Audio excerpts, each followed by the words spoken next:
Ashama harka fuunee kabajamtootaa fi jaalatamtoota hordoftoota yuutuubii adee bakkuma jirtanitti salaamtaan xiyya ta'uun irraa maddi ta'e isin haadha qabdu isiniin jecha deebi'ee dhufee jira. Guyyaa har'aa taatee ajaa'ibaa waan baay'ee nama rifachiisu oduu gaddaa tokko biyya Itoophiyaa jedhamtu kana keessatti uumamee jira. Yeroo hedduu wantoonni nama rifachiisan naannoo Oromiyaa kana irratti argaa jirra. Har'a garuu naannoo Oromiyaa irraa xiqqoo achi baanee naannoo Somaaliyaa keessatti waan ta'e tokko isin qabsiisuu barbaada, isin biraan ga'uu barbaada. Maaliif jennaan akka of eeggattaniif gara kallattimaan gara taatee guyyaa har'aa naannoo Somaaliyaa biyya Itoophiyaa keessatti magaalaa Jigjigaa keessatti ta'e kana osoo isin biraan hin geenyetti dura namoonni YouTube chaanaalii kiyyaaf haaraa taatan YouTube chaanaalii kiyya subscribe gochuudhaan faamilii kiyya ta'aa isiniin jedha. Namoonni faamilii kiyya taatan immoo viidiyoodhaan an dalagu viidiyoo gaggabaabaa kan share gochuudhaan uummata akka qaqqabsiiftan kabajaan isin gaafadha isiniin jecha. Yeroo gara taatee guyyaa har'aatti taruu guyyaa har'aa maaltu ta'e jechuun keessan hin oolu. Biyya Itoophiyaa naannoo Sumaalee keessatti maatii tokko keessatti maatii wajji jiraatan keessatti maatii tokko keessa guyyaa tokko keessatti daqiiqaa tokko keessatti sa'aatii wal fakkaataa keessatti namoonni afur ajjeefamanii jiran. Namoonni afran kun garuu kan ajjeefaman nama handaaraa dhufe yookaan nama bakka biraatii dhufe yookaan humna mootummaatiin osoo hin taane maatii san keessaa namnummaa maatii san ta'e ummata wajji galuu fi obboleeyyan ofiitii fi haadhaaf abbaa ofii dabalatee nama sagal keessaa nama sagal wajji jiraatan keessaa nama afur battalumatti daqiiqaa tokko keessatti ajjeesee jira jechuudha.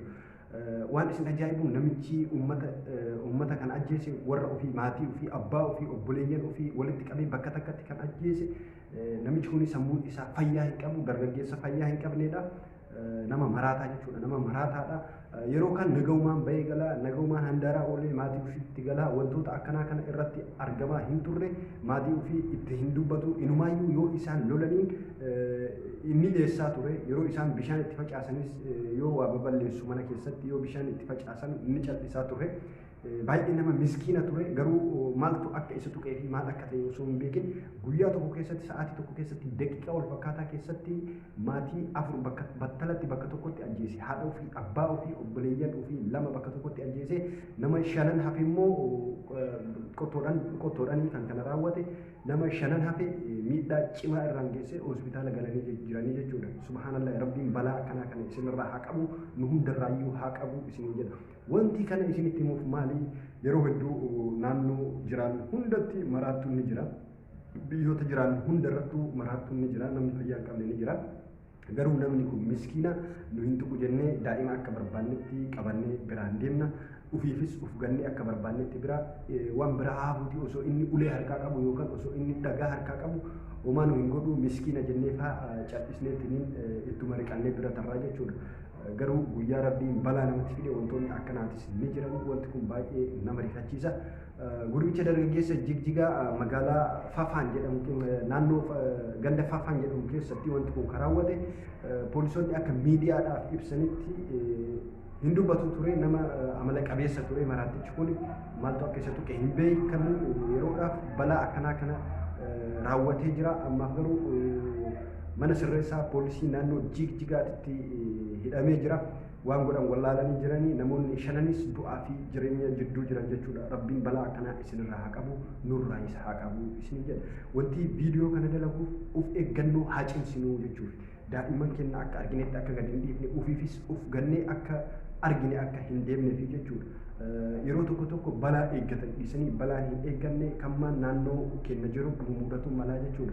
Waan isin ajaa'ibu abbaa haadha obboleeyyan lama bakka tokkotti jechuudha battala sa'a tokko keessatti wanti taateen kun taatee ajaa'ibaati. Facebook kanarratti hin baane ani miidiyaa garaagaraa miidiyaa Itoophiyaatii fi miidiyaan Jigjigaa afaan Somaaliffaatiin waan kana dabarsee jira. Taateen kun baay'ee waan nama ajaa'ibu waan nama rifachiisudha jechuudha. Akka of eeggannu kan nu taasisu jechuudha. Kuni maal jechuudha yaani akka nu of eeynuuf wanta akkanaa kana rabbiin yoo fidu nuti of eeggatu qabnaa jechuudha. Barumsa irraa fudhachuu qabnaa jechuudha. Wanta akkanaa irraa barumsa fudhatiin cal'ifnee yoo bira katarru taate yookaan immoo namni keenya waan akkanaa taateewwan akkanaa kana yoo uummata biraan hin gahin gurra uummataa biraan yoo hin gahin namni miidhaa cimaa keessa seenaa jechuudha. Rakkoo cimaaf saaxilamaa jechuudha. Viidiyoo kana wanti dalaguuf akka hunduyyuu of eeggannoo cimsinuuf jechuudha. maraatuun maatii ofii akkana godhe amba maal godha jettanii yaaduu qabdu jechuudha. Biyya kamuu keessa maraatuun ni jira. Naannoo kamuu keessa ollama keenya ganduma keenya keessa ni jira jechuudha. Ganda keessan keessa ni jira jechuudha. Wanti akkana akka of eeggannoo cimsinuufi jechuudha.